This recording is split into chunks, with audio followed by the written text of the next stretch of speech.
అంటే ఇప్పుడున్న సోషల్ మీడియాతో ఎట్లా అంటే కొన్ని రిస్ట్రిక్షన్స్ పెట్టుకోవాలి, ఎలాంటి రిస్ట్రిక్షన్స్ పెట్టుకోవాలంటారు? ఇప్పుడు సోషల్ మీడియాలో చాలా మంది చెడిపోతున్నారు, వాటిని చూసి ఇన్ఫ్లుయెన్స్ అయ్యి ఇదే లోకం ఇదే జీవితం అనుకోని. రీసెంట్గా ఒక అబ్బాయి ఐఫోన్ కొనిలేదని సూసైడ్ చేసుకొని చనిపోవడం, ఒక అమ్మాయి చిరాకు వస్తుందని అంత మంచి లైఫ్ను కూడా సూసైడ్ చేసుకొని చనిపోయిన సిచ్యువేషన్స్ మనం చూస్తున్నాం.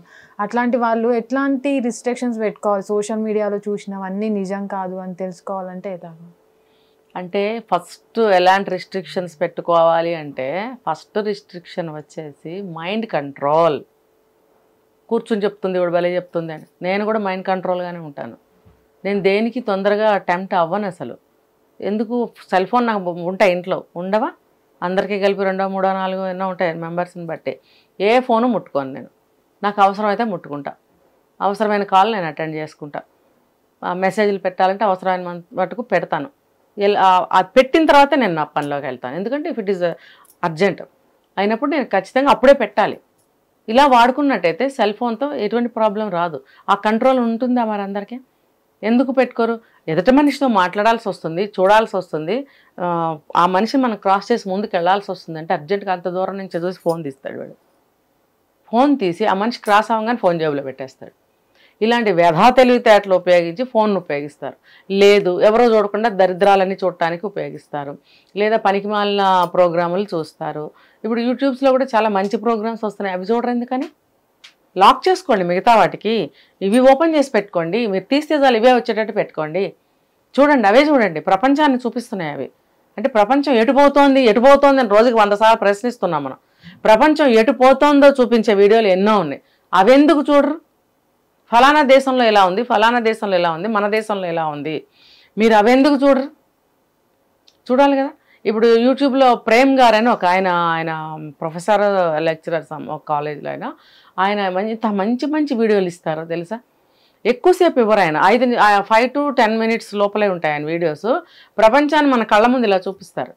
మరి అది మీరు సబ్స్క్రైబ్ చేసుకుంటే ఆయన మీకు మినిట్స్ ప్రపంచం గురించి చూపిస్తారు. ఎన్నో ఛానల్స్ కూడా మీరు ఓపెన్ చేసుకోక్కర్లా, అదొక్కటి పెట్టుకోండి, మీకు ప్రపంచాన్ని ప్రతిరోజు పరిచయం చేస్తారు ఆయన. ప్రపంచం ఎటుపోతోంది, దేశం ఎటుపోతోంది అనే మన ప్రశ్నకి సమాధానం అందులో దొరుకుతుంది. అది చూసినట్టయితే మన మైండ్ ఆ వైపుగా వర్క్ చేస్తుంది. చేసినప్పుడు మనం అటువంటి ఆలోచనలే చేస్తాము, అటువంటి పనులే చేస్తాము. ఒక మార్పుకి మనము నాంది పలకగలుగుతాము, మార్పు వైపుగా మనం వెళ్ళగలుగుతాం. మరి అడ్డమైనవన్నీ చూస్తే ఇవన్నీ చేయగలమా? కంట్రోల్ పెట్టుకుని ఇలాంటివే మనం కనుక సబ్స్క్రైబ్ చేసుకుని లేకపోతే యాప్స్ అయితే డౌన్లోడ్ చేసుకుని పెట్టుకున్నట్టయితే అవే మనం చూస్తాం. లాక్ చేసిన మళ్ళీ ఎందుకు ఓపెన్ చేస్తారు? ఎవరు బికినీలు వేసుకున్నారు, ఎవరు నవ్వారు, ఎవరు ఆయన పదవి వదిలి ఇలా మాట్లాడారు, ఇటువంటి పనికిమాలిన ఆలోచనలు ఐడియాలు రావు. అవి వస్తే మీ బ్రెయిన్ ఎక్కడికి వెళ్తుంది? అవి కూటిగా గుడ్డగా దేనికి పనికి వస్తున్నాయి? అవి మీకు పనికిరావు, సమాజానికి అంతకన్నా పనికిరావు. ఇంకా మీరు సమాజానికి ఉపయోగపడే పనులు చేయండి. యూత్ స్వామి వివేకానంద ఏం చెప్పారు? భారతదేశ నవభారత నిర్మాణం కోసం, సమాజ నిర్మాణం కోసం రాళ్ళెత్తే కూలీలు అవ్వాలి, రాళ్ళెత్తే కూలీలు అబుదాం అంటే ఒక్కొక్కడు ఒక్క రాయి ఎత్తినా సరే దేశంలో ఉన్న ప్రతి ఒక్క యువకుడు యువతి దేశ నిర్మాణం అయిపోతుంది అని చెప్పారు. మరి అలాంటి ఎందుకు వినరు? మీరు చదవద్దు బాబు, చదవద్దు, వినండి. పోని వినరెందుకు? అలాంటివి వినాలి. వింటే యూత్ పాత్ర ఏంటి అని తెలుస్తుంది. మన పాత్ర ఏంటి తెలుస్తుందా యూత్కి? నేను అదే స్కూల్లో చదివాను, స్వామి వివేకానంద స్కూల్లో నేను చదివాను. చిన్నప్పటి నుంచి అవి మైండ్కి ఎక్కించుకోవడం వల్ల ఒక మంచి నడతలో ఉన్నాం. తల్లిదండ్రులు చెప్పిన మాట వినటం వల్ల మేము ఇవాళ ఇంత బాగున్నాం. అలాంటి బుక్స్ చదివాం కాబట్టి మేము ఇవాళ ఇంత బాగున్నాం. ఇప్పుడు మీరు ఎన్ని బాధలు పడుతున్నారు, మీరు ఆ బాధల్లో ఎందుకున్నారు అని అంటే మీరు మంచి మార్గంలో లేరు. అమ్మా నాన్న చెప్పింది చెవికెక్కదు, స్కూల్లో గురువులు చెప్పింది, కాలేజీలో గురువులు చెప్పింది ఎక్కదు. మరి ఒక మూవీలో ఒక మంచి మెసేజ్ ఇస్తే అది ఎక్కదు. యూట్యూబ్స్లో అయినా మంచి మెసేజెస్ ఉంటాయి, అవి ఎక్కవు. మంచినంతా పక్కన పెట్టేసి మీరు చెడు వైపు వెళ్తున్నప్పుడు మీరు ఎక్కడ బాగుపడతారు? బాగుపడరు. యువత భుజాల మీదే ఉంది దేశం యొక్క బాధ్యత, దేశం యొక్క మంచి నిర్మాణం అనేది. అది మీరు తెలుసుకోండి. ఒక అమ్మాయిని ఎక్కిరించామో, ఒక అమ్మాయిని రేప్ చేశామో, ఒక ఇంట్లో దొంగతనం చేశామో, 14 ఏళ్ల కుర్రాడు బ్యాట్ కోసం వెళ్ళి మర్డర్ చేశాడు అంటే వాడు మైండ్ ఏం కోరుకుంటుంది, వాడు ఏ సిచ్యువేషన్లో పెరుగుతున్నాడు, ఏ ఎన్విరాన్మెంట్లో పెరుగుతున్నాడు, ఇవన్నీ కారణాలే కదా. ఇవన్నీ తీసేయాలి, ఎలిమినేట్, తీసిపారేయండి కొంపల నుంచి. తీసేసి బుక్స్ లైబ్రరీ పెట్టరేందుకు అమ్మా నాన్న? ఎక్కువ అవసరం లేదు, ఒక డజన్ పుస్తకాలు పెట్టండి. ఒక్కొక్కరిది ఒక్కొక్క బుక్ చొప్పున ఒక డజన్ పుస్తకాలు మీరు ఇంగ్లీషో, తెలుగో, హిందీయో పెట్టుకోండి మీ భాషల్లో. పెట్టుకున్నప్పుడు కనీసం అప్పుడప్పుడు ఒక పేజీ చదివినా మీ బుర్రకి ఎక్కి కూర్చుంటుంది. అది తల్లిదండ్రులే చేయరండి. టైం దొరికితే అమ్మాయి ఏం చేస్తుందో తెలుసా? పానీపూరి తింటానికి వెళ్తుంది పిల్లల్ని తీసుకుని. టైం దొరికితే నువ్వు కూర్చుని ఒక 2 నిమిషాల కథ ఏదైనా చెప్పలేవా నీ వయసుకి? ఈ మాట నేను అడిగితే ముందు నాకే తెలియదు అంది. మరి ఇంకా వాళ్ళ పేరెంట్స్ ఏం నేర్పుంటారు? కాబట్టి ఇది ఎక్కడి నుంచి వస్తుందంటే రూట్స్ ఫ్రమ్ పేరెంట్సే. మరి ఏ వంట అలవాటు చేస్తే ఆ వంటే జీవితం చివరి వరకు మా అమ్మ చేసిన వంట అబ్బో అంటారు కదా. మరి అలాగే ఒక మంచి మాట చెప్తే మా అమ్మ చెప్పిందని జీవిత చివరి వరకు గుర్తుంటుంది. అమ్మ ఏంటి, నాన్న అయినా సరే. మరి చెప్పట్లేదు కదా, అందుకని వీళ్ళు ఇట్లా. ఒక ఏజ్ వచ్చాక అమ్మ నాన్న చెప్పరు, మీకు తెలుస్తుందిగా. ఇప్పుడు నేను చెప్పాను, మీకు తెలుస్తుంది. మీరు వెళ్ళి ఇంటికి వెళ్ళి ఎందుకు చదవరు? అమ్మా నాన్నకు తెలియకపోవచ్చు, బయట వింటున్నారుగా, చూస్తున్నారుగా, మరి ఎందుకు అలవాటు చేసుకోరు? ఈ రోజు నుంచి ఎవరైనా 5 రూపాయల దగ్గర నుంచి ఉంటాయి వివేకానంద స్వామి బుక్స్. ఒక్క బుక్ 5 రూపాయలు పెట్టి కొనండి. రోజుకి మీరు ఒక్క పేజీ చదివి, ఎంతే బుక్ ఉంటుంది, ఆ పేజీలో 4 లైన్లే ఉంటాయి. అది మొత్తం రాస్తే 1 లైనే అవుతుంది. చిన్న బుక్ కాబట్టి 4 లైన్లు రాస్తాడు, 1 పేజీ అవుతుంది. దాన్ని మీరు రోజుకు 1 పేజీ చదవండి, తర్వాత వచ్చి మీరు కామెంట్ పెట్టండి. అంటే ఇప్పుడు ఇందాక స్కిల్స్ గురించి వచ్చింది కాబట్టి దాని మీద ఒకటి మ్యామ్, అంటే స్కిల్స్ అనేవి చాలామంది నేర్చుకున్నా సరే మనం వింటున్నాం. మొన్న నేపాల్లో కావచ్చు నిరుద్యోగత పెరిగింది అంటే ప్రభుత్వ ఉద్యోగమే చేయాలని ఇక్కడ ఏం లేదు. స్కిల్స్ ఉంటే మనం ప్రైవేట్ జాబ్ కైనా వెళ్ళొచ్చు, ఎక్కడైనా రాణించవచ్చు, ఎలాంటి స్కిల్స్ ఉన్నా సరే. ఫస్ట్ స్కిల్స్ నేర్చుకోవట్లేదు, ఒక ఫోన్ పట్టేసి మనం ఇన్స్టాగ్రామ్ లో ఉందాము అనే, ఆన్లైన్ లో ఉందాము అనేసి అట్లనే ఉంటున్నారు ఇప్పుడు యూత్. అంటే అంత మొద్దుబారిపోతున్నారు. వాళ్ళకి ఇలా స్కిల్ నేర్చుకోవాలి అనేసి ధ్యాస కూడా ఉండట్లేదు. మొత్తం దాని మీద ఒక రూమర్ వేస్తాను ఏంటంటే మాకు నిరుద్యోగత, ప్రభుత్వం మాకు జాబ్స్ ఇవ్వట్లేదు అంటే ఫస్ట్ మనలో స్కిల్ ఉండాలి. అలాంటి వాళ్ళు చాలా పెరిగిపోతున్నారు. అలాంటి స్టాప్ చేయాలి మనం అంటే ఎలాంటి మనం వాళ్ళకి చెప్పొచ్చు? అంటే దీనికి ప్రత్యామ్నాయం చాలా మంది చెప్పారు, నేను కూడా చెప్పాను. ఏంటంటే ఏ పనైనా సరే, నేను ఒక ఎగ్జాంపుల్ చెప్తాను. ఒక సాఫ్ట్వేర్ ఇంజనీర్, అతను బ్రహ్మాండంగా నడుస్తుంది జాబు. ఆయన ఫ్యూచర్ ఆలోచించాడు. ఏమనంటే ఫ్యూచర్ అనుకోండి, ప్రజెంట్ అనుకోండి. ఏం ఆలోచించాడంటే ఓకే నేను సాఫ్ట్వేర్ ఎంప్లాయీని, నా లైఫ్ బాగా నడుస్తుంది, నా వైఫ్ కూడా సాఫ్ట్వేరే, మాకేం డోకా లేదు, మాకు ఓన్ హౌసెస్ ఉన్నాయి, బ్రహ్మాండంగా ఉంది, అంతా బాగుంది. కానీ అతను ఒక ఆలోచన చేశాడు. That's called creativity. ఏమని ఆలోచన చేశాడంటే ప్రతి ఇంట్లో ఇప్పుడు పాత కాలంలో అయితే స్వీపర్స్ వచ్చి ఇంటి వెనక నుంచి వచ్చి బాత్రూమ్స్, లెట్రిన్స్ క్లీన్ చేసి వెళ్ళేవాళ్ళు. నెలకి ఇంత డబ్బులని వాళ్ళకి ఇచ్చేవారు. అంటే ఆ బాత్రూమ్స్ అవన్నీ కూడా అవుట్ సైడ్ ఉండేవి. చుట్టూతో తిరిగి వచ్చి అక్కడ వాళ్ళు క్లీన్ చేసేసి అట్నుంచి అంటే వెళ్ళిపోతారు వాళ్ళు. ఇప్పుడు అది లేదు కదా, మీకు తెలీదు, దాదాపుగా మాకు తెలీదు.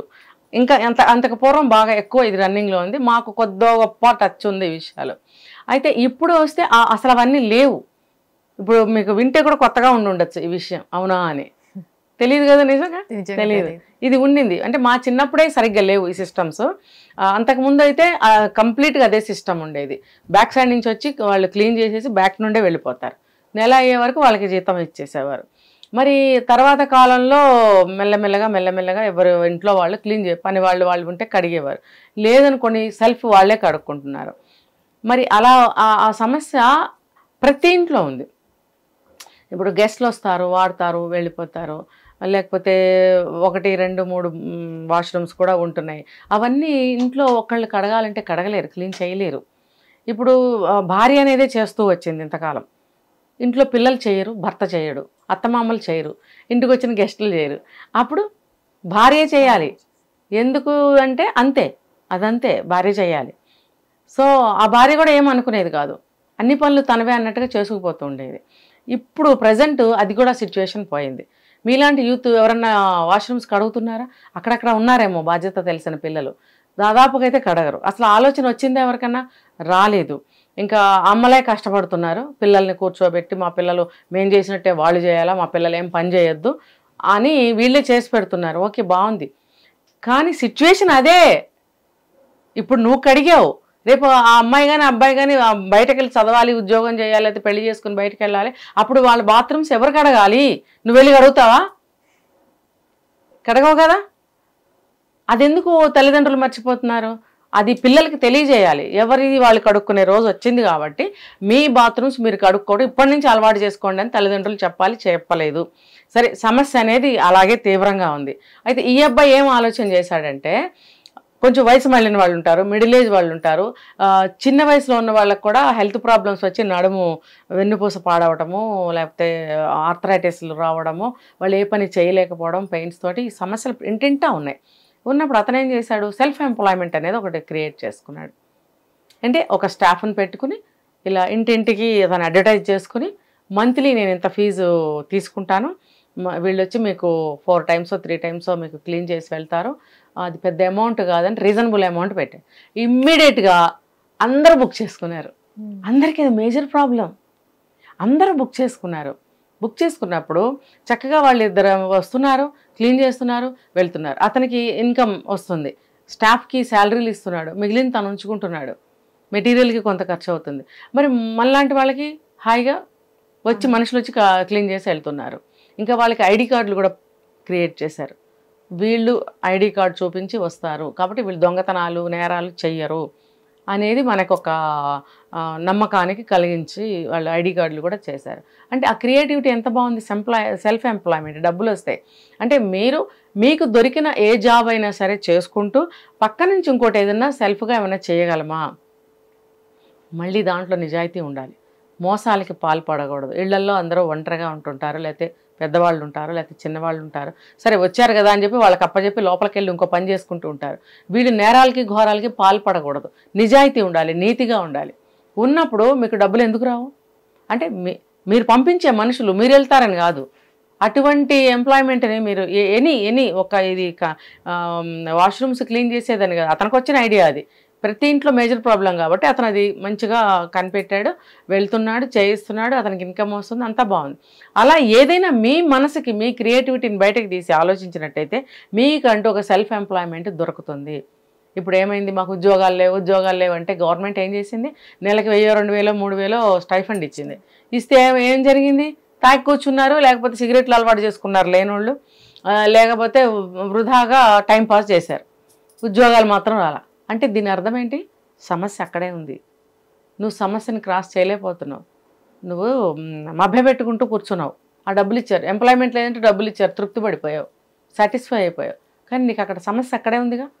దానికోసం నువ్వేం చేస్తున్నావు అనేది ప్రశ్నించుకోవాలి. ఎవరికి వాళ్ళు ప్రశ్నించుకొని ఆ సమస్య వైపుగా ఆలోచించాలి. దాన్ని ఎలా తీసేయాలని ఆలోచించే వైపుగా పని చేయాలి. చేసినట్టయితే సమస్య ఉండదు, అన్ఎంప్లాయ్మెంట్ ప్రాబ్లం ఉండదు, అందరూ బాగానే ఉంటారు. మీరు అన్నట్టు గవర్నమెంట్ జాబ్స్ ఎంతమందికి వస్తాయి? ప్రైవేట్ జాబ్స్ ఉన్నవాళ్ళే తీసేస్తున్నారు. ఎవరైతే తక్కువ జీతానికి వస్తారో వాళ్ళని పెట్టుకుంటున్నారు. వాళ్ళు డబ్బులు మిగిలాలి, వాళ్ళు బాగుపడాలి. జనం ఎలా పోతే వాళ్ళకే. ఇప్పుడు వాళ్ళు బీటెక్ కంప్లీట్ చేసిన వాళ్ళని తీసుకుంటారు, 10,000 ఇస్తే వస్తారు. సీనియర్స్ అయితే డిమాండ్ చేస్తారు, ఎంత జీతం వీడికి ఇచ్చే బదులు వాడే చేస్తాడు, ఇంకా యంగ్ వాడికన్నా షార్ప్గా వర్క్ చేస్తాడు, ఇంట్రెస్ట్గా వర్క్ చేస్తాడు అని వాళ్ళని తీసుకుంటున్నారు. అంటే ఎప్పటికప్పుడు మన స్కిల్స్ అందులో అప్డేట్గా వెళ్తూ ఉండాలి. వెళ్ళినా సరే సీనియర్స్ని తీసేస్తున్నారు.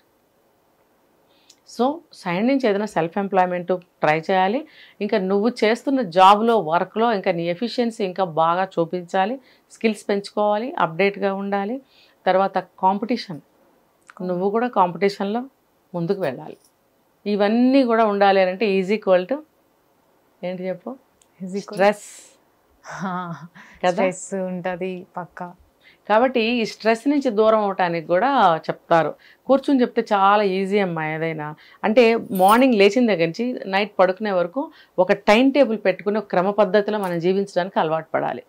ఒక లేచిన తర్వాత ఒక మెడిటేషన్ చేయటం అనేది, ఫిజికల్ ఎక్సర్సైజ్ చేయటం అనేది, డైట్లో జాగ్రత్తగా తినటం, ఎడాపెడా ఇష్టం వచ్చినట్టు అన్ని తినేసి శరీరాలు పెంచేసి అలా కూర్చొని జాబులు చేస్తే ఇంతలా అయిపోవడము. ఇప్పుడు అందరూ అదే చూస్తున్నాం కదా. ఇవన్నీ ఉండకూడదంటే మీరు యాక్టివ్గా ఉండాలి. యాక్టివ్గా ఉండాలంటే ఇవన్నీ చేసుకోవాలి. అప్పుడు మీకు ఆలోచనలు కూడా బాగుంటాయి, చేసే పనిలో ఉత్సాహం ఉంటుంది, ఇంట్రెస్ట్ ఉంటుంది. సో మీరు కాంపిటీషన్లో కూడా మంచిగా ముందుకు వెళ్ళగలుగుతారు. ఇలాంటివన్నీ ఆలోచించాలి. చెప్పుకుంటూ కూర్చుంటే స్పూన్ ఫీడింగ్లా ఉంటుంది ఇది.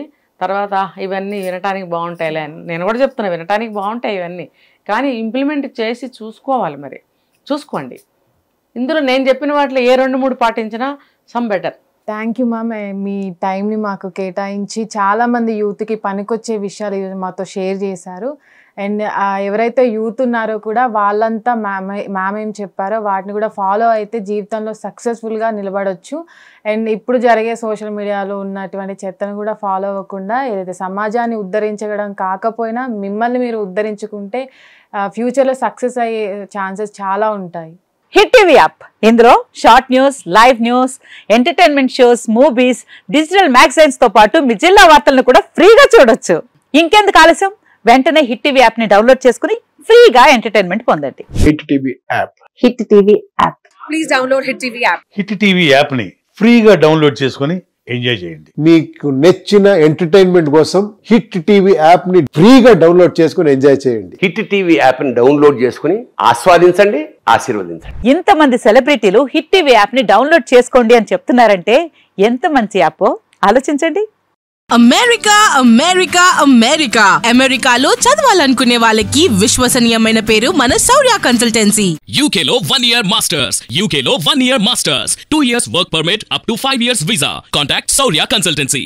Contact 89851 89851.